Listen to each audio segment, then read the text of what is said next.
Welcome back to the future. As the movie industry entices us into cool theaters this summer, which is a good place to be, especially tomorrow when it's going to be, I think, 107 supposedly. Sadly, the blockbusters this year are not quite as they have been in the past. However, we here at the Center for Spiritual Living in Modesto each Sunday are using the titles of some of the top summer blockbusters over the past few years. So our blockbuster last week was Independence Day. And of course that was very appropriate, being right after the 4th of July. And we were very, very powerful in making it our spiritual Independence Day by proclaiming our independence from all sorts of things, such as ways of living that no longer serve our highest good. We claimed our independence from that. We claimed our independence from the internal oppressor, that part of us that tells us no, and you can't do that, or you're not good enough. We claimed our independence from fear. We claimed our independence from feelings of guilt, shame, or remorse that have weighed us down. And we claimed our independence from the past. And that's just a few of the things that we claimed our independence from. Do you guys remember doing that last week? Right? Mm-hmm. And as we declared independence from those things, we proclaimed our freedom, because why do we do that? We know that when we release something, we have to fill it back up with something, because the universe abhors a vacuum. So, we proclaimed our freedom to make new choices. We proclaimed our freedom to enter into a new relationship with the divine of our own being. We proclaimed our freedom to face whatever or whoever has intimidated us in the past and to live with a courageous new attitude. We proclaimed our freedom to forgive ourselves as well as others and to seek forgiveness if there was an area in our life where we needed to do that. We proclaimed our freedom to use our past as a trajectory into a new life. That was then, this is now, and this is where we're going, right? We proclaimed our freedom to be grateful. We proclaimed our freedom to love, right? We did good work last week, don't you think? All right, way to go, good job. Today, we go back to the future. Why is that movie important? The date they go back to is the date we got married. Isn't that amazing? Here we are sitting in the movie theater, watching this movie, and the date they're trying to get back to is our wedding date. Whoa! So, who would have thought? I thought that was, so we're going to go back to the future today, sort of, okay? In our beautiful science of mind, we are taught to set our intentions, to create our mental equivalents, and to stretch to attain our God-given heart's desires. And you know that if you have a desire in your heart, that it is a God-given desire, and that all of the tools for that desire to be manifest already reside within you. It's already done. So Holmes defines the mental equivalent, we've all heard that term before, right? Mental equivalent, as having a subjective idea of the desired experience. So you have an idea of the desired experience. He continues, as we bring ourselves into a greater vision than the range of our present concepts, we can then induce a greater concept and thereby demonstrate more in our experience. It's the old adage of, what size cup are you bringing to the river?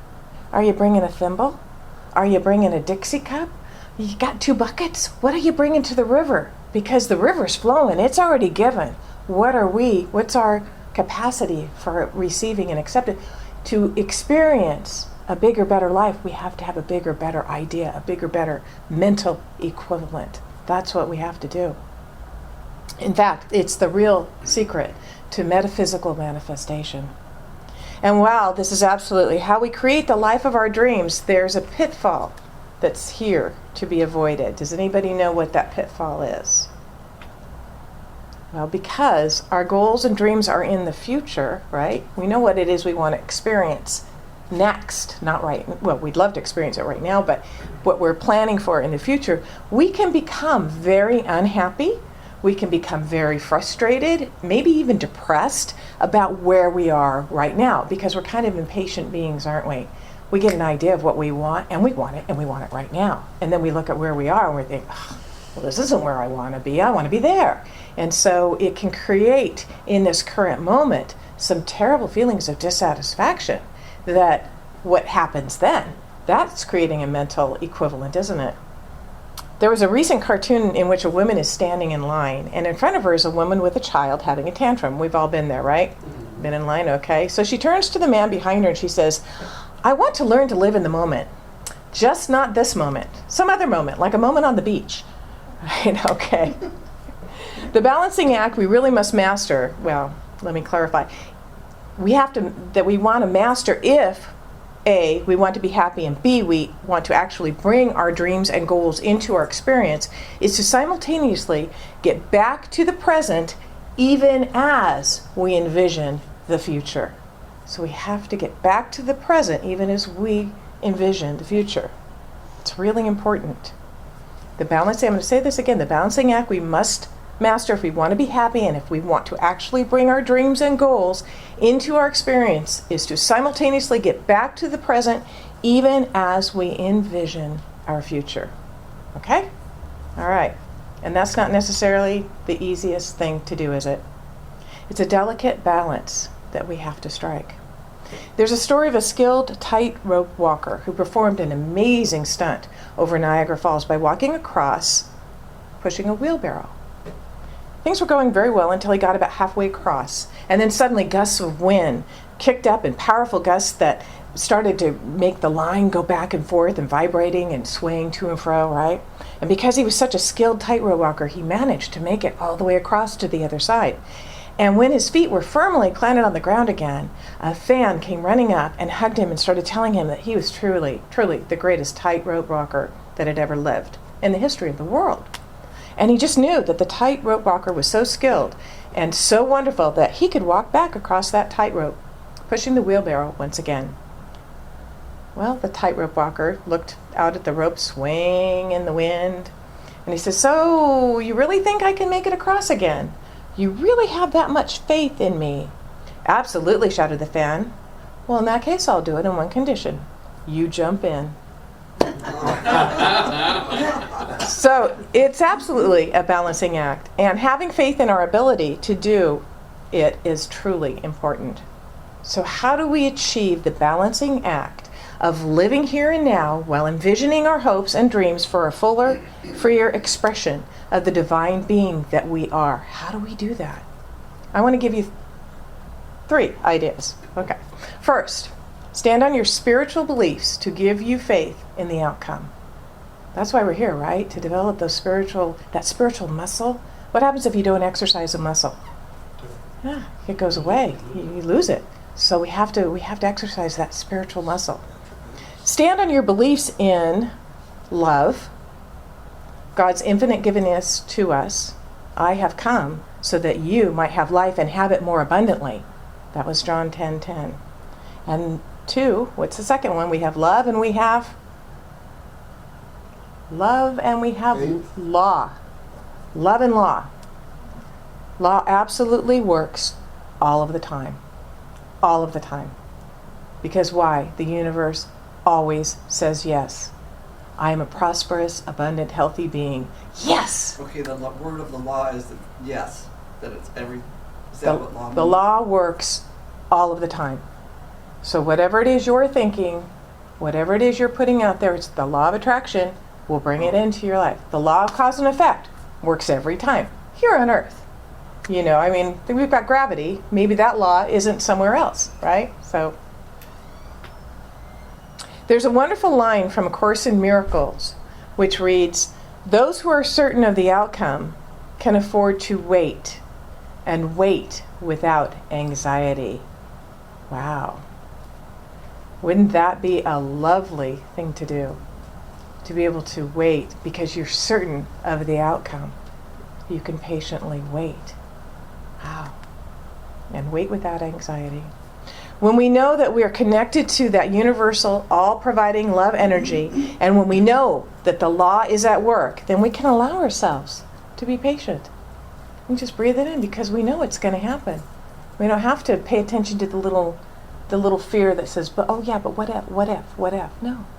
No. I have claimed my good, and it is here, and I am waiting patiently to see it expressed.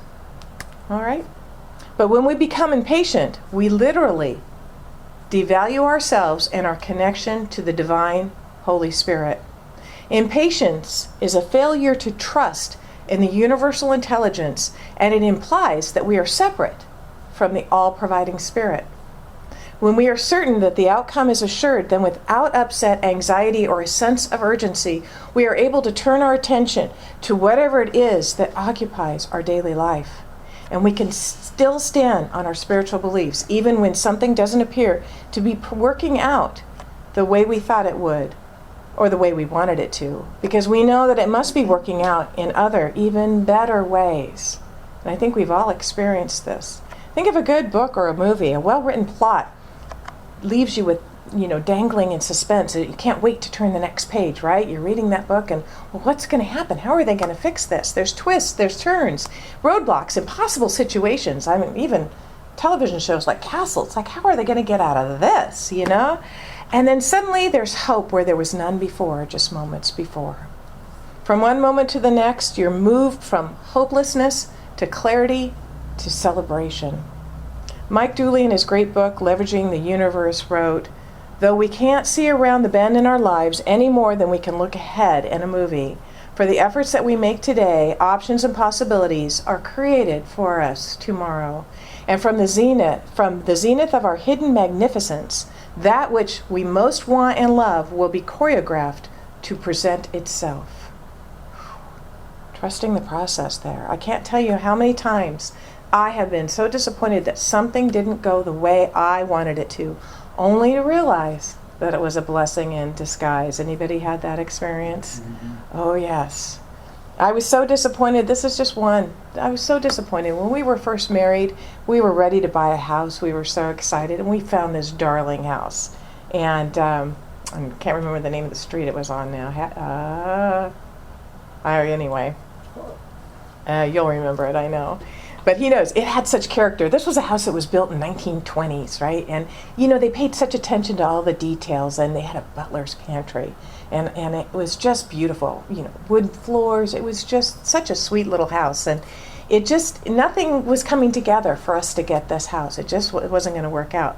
But little did I know that within, I think, a month or two, he was going to be offered a job that was over an hour away in the Inland Empire. And that while he was interviewing for that job, I was house hunting, and I found the perfect house. And it was all brand new at the perfect price. And years later, we moved out and started our life out there, and things were working greatly. And it worked so easy. That's how you know you're on the right path. Everything just falls into place, right?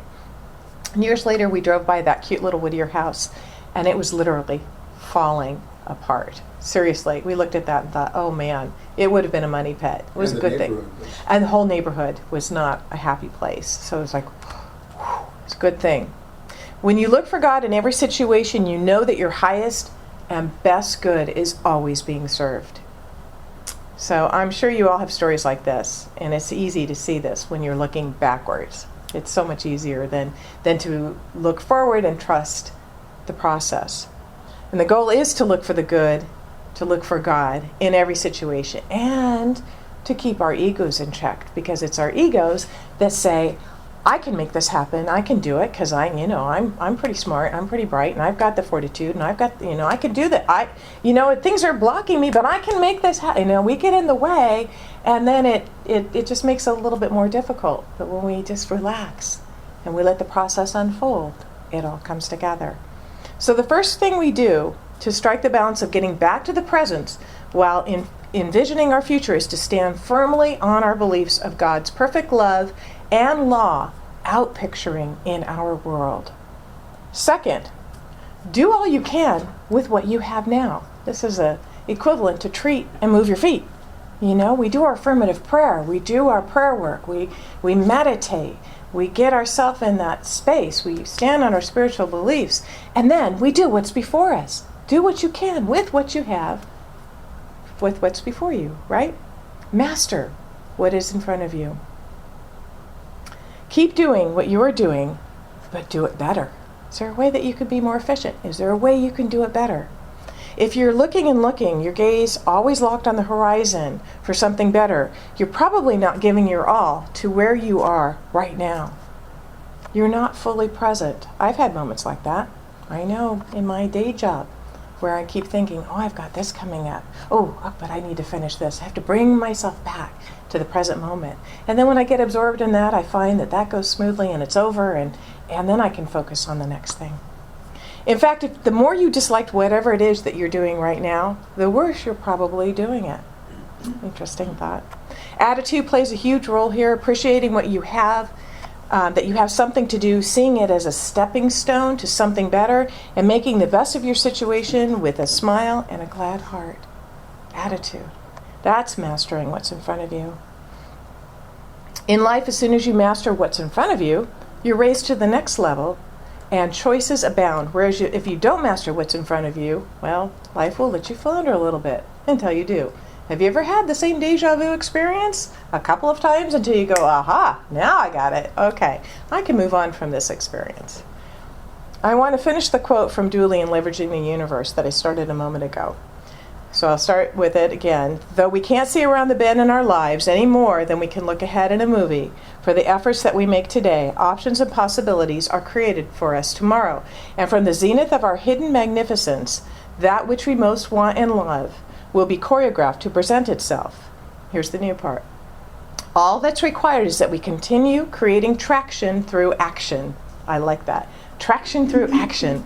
Day after day, starting from where we are, right where we are, all of which becomes easiest when we understand our power and its source while taking stock of our present situation, weighing our preferences, and physically moving. Then the movie reel never gets stuck. It keeps rolling forward, and our own inevitable celebration draws near until ultimately the day dawns when we can look back on how the story unfolded, laughing to ourselves, oh, of course, I needn't ever have worried. Author Patrick McBride wrote a really great little quote. He said, "You can only start from where you are, and you can only begin in the present." It's the only place we can, because that's all there is the now, right? You can only start from where you are, and you can only begin in the present. Isaac Newton once said that if two angels were sent down from heaven, one to conduct an empire and the other to sweep the street, they would feel no inclination to change employment. An angel would know that no matter what the task, there is an opportunity to bring light and joy, to deepen our understanding, and to expand our life. Do all you can with what you have, where you are. So the third idea, live full out now. Live full out now. I love this quote from Abraham. Make up your mind that nothing is more important than how you feel now. Because now is everything. Now is the whole enchilada. Now is the power of me. Now, now, now, now, now. You might as well start somewhere, and it might as well be now. Why not start improving your life now? Now, now. Or this from Rhonda Byrne from The Secret, the daily teachings from The Secret. Many people focus on one thing they want and then forget to be grateful for all the things they already have. Without gratitude, you cannot achieve anything through the law of attraction, because if you are not emanating gratitude from your being, then by default you are emanating ungratefulness. Be proactive and use the frequency of your being to receive what you want.